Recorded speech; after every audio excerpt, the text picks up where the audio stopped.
Good morning to everyone. आज हम start करते हैं पार्ट 9 ऑफ 500 प्लस एमसीक्यू का। तो हम जो 8 पार्ट हैं पहले डिस्कस कर चुके हैं। तो 8 पार्ट अभी है 9th पार्ट हमारा। 9th पार्ट का हमारा फर्स्ट फर्स्ट एमसीक्यू है। A value used in a formula that does not change is called A. जो वैल्यू हम फार्मूला में इस्तेमाल करते हैं उसको हम चेंज नहीं कर सकते, उसको हम क्या कहते हैं? उसको हम कहते हैं कांस्टेंट। कांस्टेंट को हम वेरिएबल नहीं कर सकते, इसको वेरी नहीं कर सकते, चेंजिंग नहीं कर सकते इसको। तो आंसर इज ए।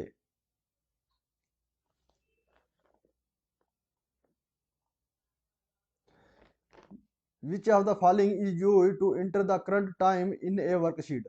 जब हम वर्कशीट में काम कर रहे होते हैं तो हमें करंट टाइम डालना है वर्कशीट में, तो उसको शॉर्टकट क्या की जो है क्या है? टाइम डालने की करंट वर्कशीट में की शॉर्टकट की क्या है? तो क्या है उसकी? Control plus shift plus semi colon.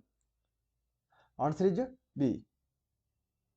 Control press करेंगे, शिफ्ट प्रेस करेंगे प्लस सेमी कॉलन प्रेस करेंगे, तो हमारा होगा करंट जो वर्कशीट है उसमें टाइम हमारा इंटर हो जाएगा।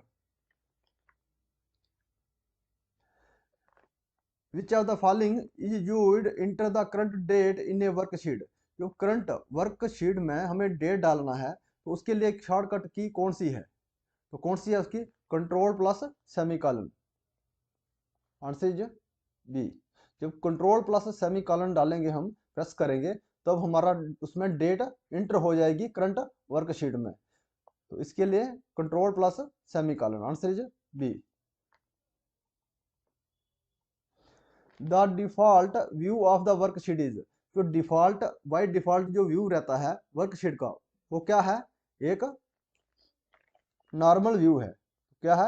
आंसर इज ए।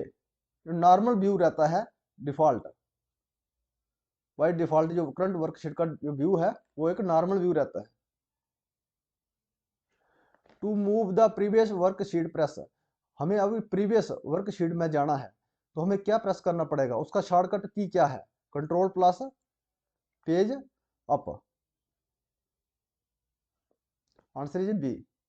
जब control plus page up press करेंगे हम, तो हमारी जो प्रीवियस वर्कशीट है जो जिसमें हम करंट में काम कर रहे हैं उससे पहले वाला जो वर्कशीट है उसमें हम पहुंच जाएंगे। कंट्रोल प्लस पेज अप करेंगे तो answer is B. Dash dash keep the top row visual while scrolling through the rest of the worksheet. जब हम करंट जो वर्कशीट है काम कर रहे होते हैं उसको हम स्क्रॉल करेंगे, जो फर्स्ट वाला रो था एकदम कांस्टेंट रहेगा, विजिबल रहेगा। उसके लिए हमें क्या करना पड़ता है? उसके लिए क्या करना पड़ता है? Freeze top view. Freeze top view को हमें जाने के बाद अप्लाई करना पड़ता है फ्रीज टॉप व्यू। तो हमारा जो फर्स्ट वाला रो है वो सेम का सेम रहेगा, स्क्रॉल नहीं होगा, बाकी वाला शीट जो स्क्रॉल करेंगे तब। To access the go to dialog box in Excel you can press. हमें कहाँ जाना है? गो टू डायलॉग बॉक्स में जाना है, तो हमें एक्सेल में तो हमें क्या प्रेस करना पड़ेगा? तो क्या प्रेस करना पड़ेगा? Control plus G. Answer is A. जो कंट्रोल प्लस जी हम प्रेस करेंगे तो हम चले जाएंगे गो टू डायलॉग बॉक्स में। जब इसका दूसरा एक तरीका भी है, जैसे कंट्रोल प्लस एच करेंगे हम प्रेस, तो उसमें फाइंड एंड रिप्लेस आएगा, उसके बाद हम भी जा सकते हैं गो टू डायलॉग बॉक्स में। इसमें आएगा find and replace. Find and replace. उसके बाद हम जाएंगे गो टू डायलॉग बॉक्स में। गो टू डायलॉग बॉक्स में। तो हमारा जो करेक्ट आंसर है कंट्रोल प्लस जी प्रेस करेंगे तो हम पहुंच जाएंगे डायलॉग बॉक्स में। Dash dash cell involve creating a single cell by combining two और मोर सेलेक्टेड सेल। जब दो या तीन सेल को हम कंबाइन करेंगे, एक बड़ा सेल बनाएंगे, एक सेल बनाएंगे, तो उसको हम क्या कहेंगे? तो क्या कहेंगे? मर्ज। उसको हम जब मर्ज करेंगे दो तीन सेलों को तो एक बड़ा सेल बन जाएगा हमारा, तो उसको क्या कहेंगे? मर्जिंग कहेंगे हम। Answer is B. मर्ज करके हम दो तीन सेल का एक सेल बना सकते हैं इन एमएस एक्सेल में। Dash dash is the process of carrying out command. जो आदेशों की प्रक्रिया को प्रचलित करने को क्या कहते हैं? तो क्या कहते हैं उसको? Executing. Answer is C.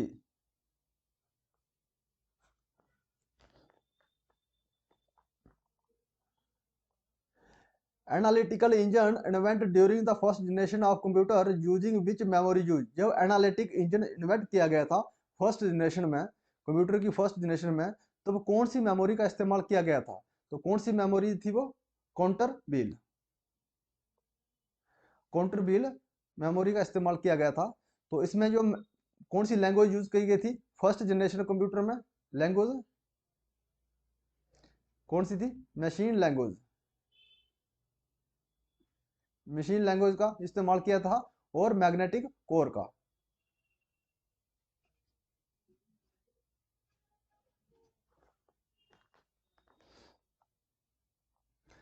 Which language was used by the second generation of computer. जो कंप्यूटर की सेकंड जनरेशन में कौन सी लैंग्वेज का इस्तेमाल किया गया था? तो कौन सी है वो? Assembly language. फर्स्ट में मशीन किया गया था, सेकंड में असेंबली लैंग्वेज। तो answer is A, assembly language used by the second generation of computer. National internet service provider ISP network are connect to one another by private switching network. जो ISP है हमारी, ये connect होती है एक दूसरे के साथ, किसमें? Private switching network. तो जो प्राइवेट स्विचिंग नेटवर्क है उसको क्या कहते हैं? Network assess point. क्या कहते हैं हम प्राइवेट स्विचिंग नेटवर्क को? Network assess point. जो एक दूसरे के साथ कनेक्ट रहती है ISP। A set of computer program used on a computer to perform different task is called। जब कंप्यूटर के अलग अलग जो कंप्यूटर का जो सेट ऑफ प्रोग्राम रहता है जो अलग अलग टास्क को परफॉर्म करता है, उस टास्क परफॉर्म करने को क्या कहते हैं? Software. Answer is C.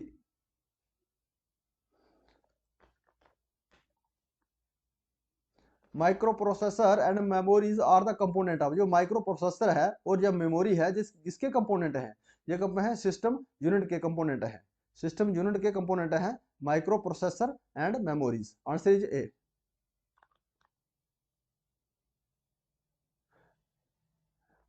What does the V look up function do. जो वी लुक अप फंक्शन रहता है उसका क्या कार्य है? Find the related regards. इसका क्या है? सेम सेम रिगार्ड रिगार्ड है जो उसको फाइंड करता है, जो सेम रिगार्ड है उसको फाइंड करता है। फाइंड द रिलेटेड रिगार्ड इसका फंक्शन है V look up.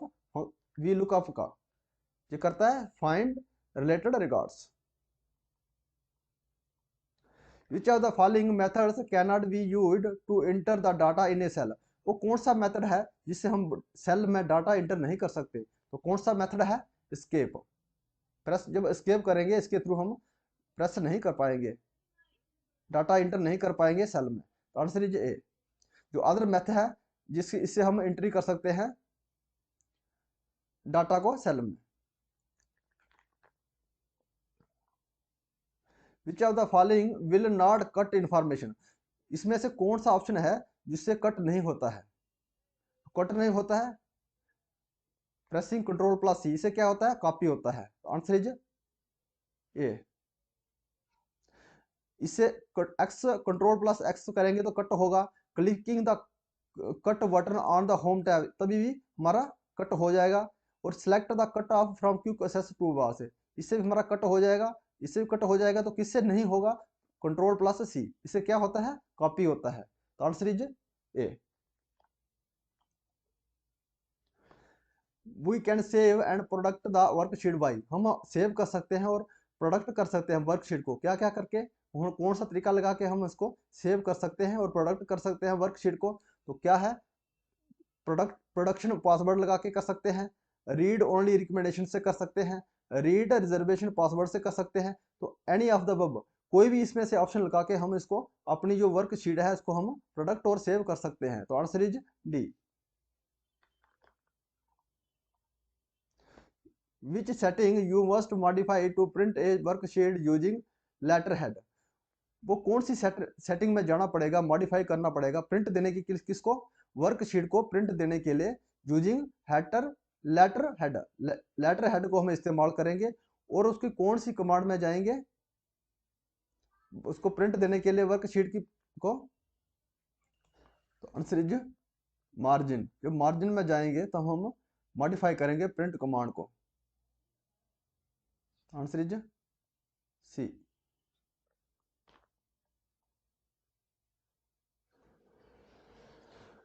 How do you rearrange the data in ascending और डिसेंडिंग ऑर्डर? हम अपना डाटा को कैसे उसको रीअरेंज कर सकते हैं, किसमें, असेंडिंग, इंक्रीजिंग ऑर्डर में और डिक्रीजिंग ऑर्डर में। क्या क्या करके अप्लाई कर सकते हैं हम ये फंक्शन को? तो डाटा और शार्ट में जाने के बाद हम अपने जो डाटा है उसको असेंडिंग और डिसेंडिंग ऑर्डर में रीअरेंज कर सकते हैं। तो answer is A. If you like this video please subscribe my channel. Thanks for watching.